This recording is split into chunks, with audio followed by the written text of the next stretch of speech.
Thank you very much, fellow Kenyans. I'm BABU OWINO, Member of Parliament for Embakasi East constituency. Today I'm here to talk about the witch hunt that is coming from the government. The government of the day, the state has realized that our popularity has really grown and that they want to manage, they want to dwarf this popularity. They have approached BABU OWINO on several occasions so that BABU can work with government, but BABU has refused and has said clearly that he wants to work for Kenyans, and that if the government was offering services to citizens, the services that were promised during the campaign periods, if they were working, if the cost of living was reduced, if taxes were reduced, if there were jobs for Kenyan citizens, if the health sector was working, if education sector was working, then BABU OWINO would not have any business opposing the government. But why do we oppose the government? Why do we keep checks and balances on the government? It's because the government has not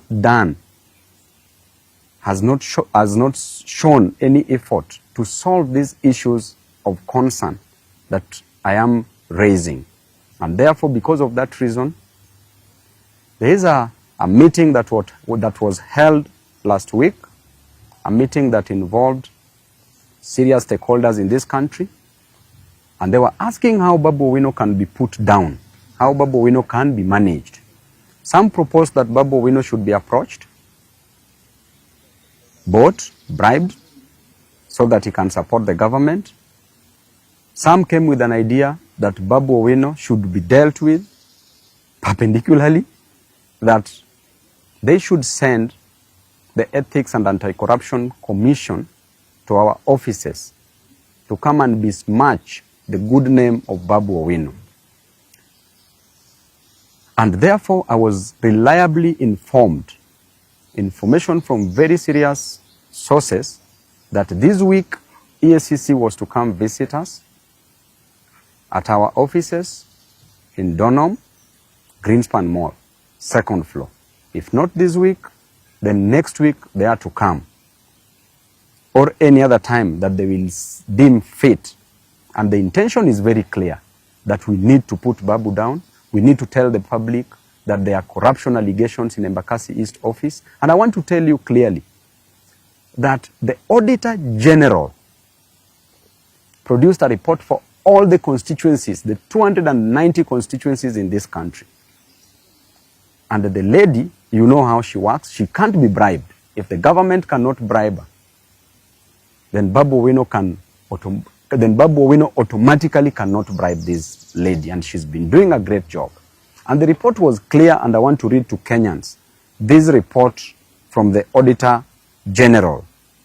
I want to go to the conclusion because this is a public document. Report on lawfulness and effectiveness in use of public resources.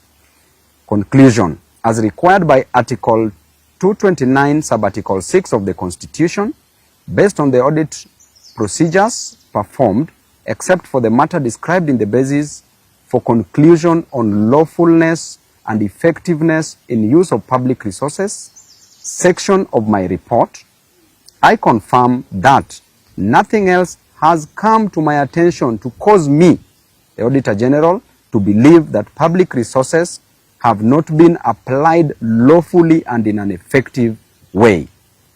If this report came from the Auditor General and it is a public document, then why does the government want to use EACC to come and intimidate BABU OWINO? I want to tell the EACC that you are an independent body. Do not get involved in this politics. And by the way, the office is very open. Anytime you want to know about any project in Embakasi's constituency, we have done all the projects that we advertised in Embakasi's constituency. And there is a clear procedure on how the tenders are awarded in any public office. All the procedures as confirmed by the funds manager, as confirmed that all the procedures were followed. There is no any conflict of interest. None of my companies has been awarded any job in Embakasi's constituency. None of my friends' companies has been awarded in Embakasi East constituency because there's a laid down procedure on procurement process. And in the procurement process, in that committee, there's a person that comes from the public works. Public works is an appendage of the national government. There's a person that comes, there's a procurement officer that comes from Nyayo House under the Ministry of Interior. That is Office of the President directly. Who determines who is to be given what? And in this country, if you are in opposition, there's nothing you can influence, even if you wanted to influence. And therefore, if the government wants to come for me, I want to tell you that you've come for me severally. This is not any news to me. I have faced so many things within the court corridors. And now you have decided that you want to come just with an intention to soil, to pollute the otherwise good name of the best member of parliament in this country. Why would members of Embakasi East constituency vote to rank me as the best member of parliament in this country if there were fraud cases? I want to remind you that my mother did not give birth to a thief. I did not come to Nairobi to steal money for Embakasi East constituents. I did not come to Nairobi to frustrate my people or Kenyans. I came to Nairobi to study, and I got a job as a member of parliament for Embakasi East constituency, and therefore my work in Nairobi is to work for my people. My work in Nairobi is to ensure that my people goes to school. Our children goes to school.